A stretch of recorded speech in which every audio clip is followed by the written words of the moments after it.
Snapdragon Summit 2025 datang lagi, kali ni dekat Hyatt Regency Maui, Hawaii. Event kali ni memang padat gila dengan macam-macam announcements. Ramai gila media, YouTuber, influencer yang datang berkampung dekat sini selama 3 hari dan tempat dia memang super nice, makan pun sedap. So jom aku nak share pada korang apa yang menarik yang Qualcomm bawakan untuk kali ni dan of course apa yang kita boleh expect untuk device yang akan datang.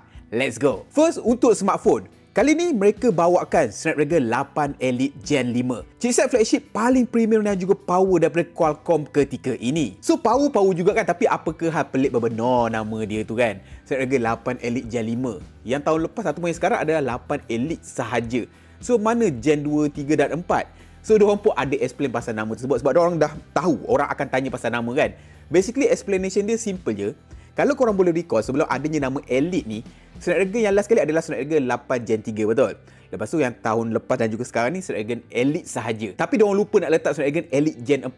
So untuk yang Gen 5 ni dia letak balik. Jadilah Snapdragon 8 Elite Gen 5 guys. Basically senang cerita dia macam Snapdragon 8 Gen 5 macam tu lah. So membuatkan aku macam terfikir, okay, nama dia dah panjang. Kau bayangkanlah untuk upcoming device daripada Samsung. Snapdragon 8 Elite Gen 5 for Galaxy. Panjang tu. Tapi regardless of that, Snapdragon 8 Elite Gen 5 ni memang power lah. Kali ni dia datang dengan 3rd gen CPU Orion yang boleh capai clock speed sampai 4.6 GHz. Itu dah cukup untuk Qualcomm claim ini adalah CPU paling laju dekat dalam dunia smartphone ketika ini. Selain daripada itu, GPU Adreno dia pun dah naik 23% performance berbanding dengan generasi sebelumnya. Tapi dalam masa yang sama, jimat kuasa sampai 20% tau. Gaming akan nampak lebih smooth tapi lebih jimat bateri. Untuk bahagian AI lagi menarik tau kali ni dengan Hexagon MPU dekat dalam chip ni, dia naik 37% lebih laju dan lepas ni dia pun boleh run multi-modal AI model terus dekat dalam phone tau, on device. So benda-benda macam voice assistant, translate, image generation, semua lepas ni boleh jalan locally tanpa perlu bergantung sangat dengan cloud service. So bateri pun should be akan lebih tahan. Untuk kamera dan juga video department pula, kini dia ada teknologi baru dipanggil sebagai APV codec. Senang cerita, lepas ni dia boleh rakam video dengan kualiti hampir lossless. Sesuai gila lah untuk content creator macam aku ataupun untuk siapa-siapa je yang suka buat editing yang heavy. Qualcomm juga kali ni ada bawa masuk Dragon Fusion Pipeline. Satu sistem yang akan membuatkan warna kulit, langit, exposure, HDR semua nampak lebih natural secara real time bila kita rekod video. Malahan dia claim rakaman sampai 8K HDR pun boleh support. Bang, sembang banyak pun tak guna benchmarking macam mana markah dia. Aku dah boleh agak dah. Orang Malaysia memang gemar berbenar dengan benchmarking. Jangan risau, aku dah prepare siap-siap benchmarking result untuk Snapdragon 8 Elite Gen 5 ni. Let's go. Macam korang boleh nampak, first lah untuk AnTuTu benchmarking kegemaran ramai rakyat Malaysia. Snapdragon 8 Elite Gen 5 ni mampu untuk pecah rekod dengan skor lebih daripada 4.2 juta markah guys. To put in comparison, macam korang boleh nampak, kita orang adalah buat atau bandingkan dengan Xiaomi 15 Ultra yang datang dengan Snapdragon 8 Elite yang biasa yang sekarang ni.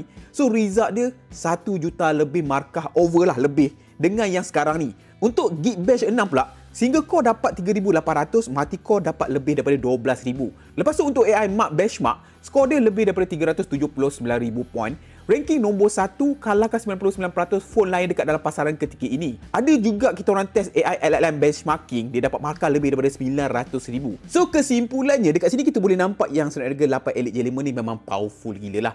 Ia bakal menggegarkan ataupun menyerikan lagi dunia smartphone kita untuk sekarang sebab apa Xiaomi 17 siri pun dah launch dengan Snapdragon 8 Elite Gen 5 ni membawa ke tahun depan. Korang stay tune dekat platform Izami Gadget. Tak cukup dengan itu lagi, dekat hujung presentation sikit lagi nak habis, dia siap ada teasing pula. Ada pula lagi Snapdragon 8 Gen 5 yang tadi Elite kali ni. So apa benda pula tu, diorang tak ada bagi tahu detail je, macam tease macam tu sekali lalu. Tapi kita akan tunggu untuk next update nanti. Okay, settle bab smartphone. Now kita nak move ke bahagian komputer pula lah. Tahun lepas Qualcomm ada perkenalkan Snapdragon X Elite. Tahun ni ada successor baru iaitu Snapdragon X2 Elite. Kini dia datang dengan Orion CPU yang lebih laju, NPU untuk AI yang paling kuat dekat dalam industri laptop sekarang dan juga of course GPU integrated yang jauh lebih baik. But the main highlight, dia ada satu lagi versi yang lebih ekstrim dan nama dia memang literally Snapdragon X2 Extreme guys.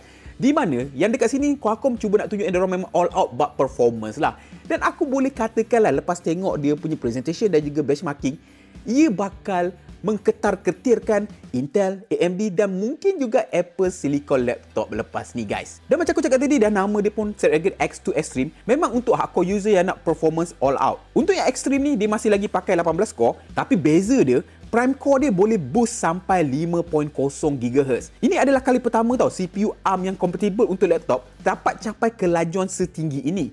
Qualcomm siap claim pada power yang sama dia boleh memberikan 75% performa yang lebih laju berbanding dengan pesaing lain dekat dalam pasaran ketika ini. GPU dia pun bukan biasa-biasa tau. Qualcomm guna arkitektur baru yang bagi 2.3 kali lebih baik performance per watt berbanding dengan generasi sebelumnya. Dan seperti mana versi X2 Elite yang biasa, versi Extreme ni pun ada NPU sampai 80 TOPS guys. Ini adalah NPU paling laju untuk laptop ketika ini.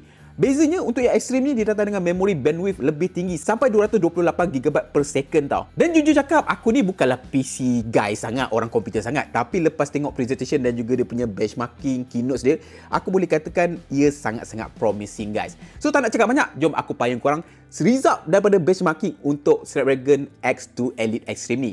Let's go!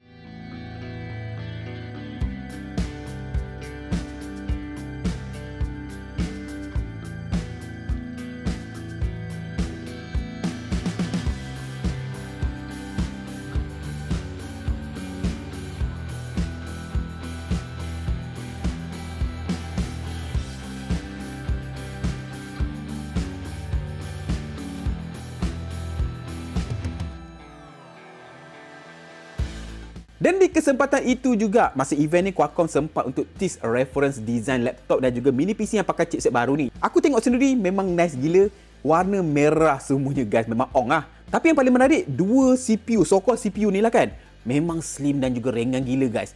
Kalah Mac Mini tau. Dan yang paling pelik sekali, dia tak ada kipas tau guys. Mungkin diorang nak tunjuk yang thermal management dia lepas ni sangat super efisien.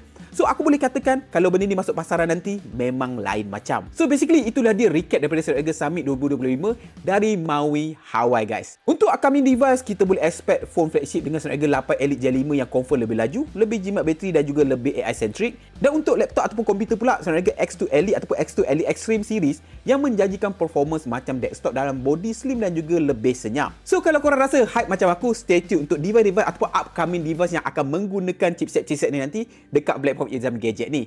So sampai berjumpa di konten akan datang live daripada Maui Hawaii. Assalamualaikum.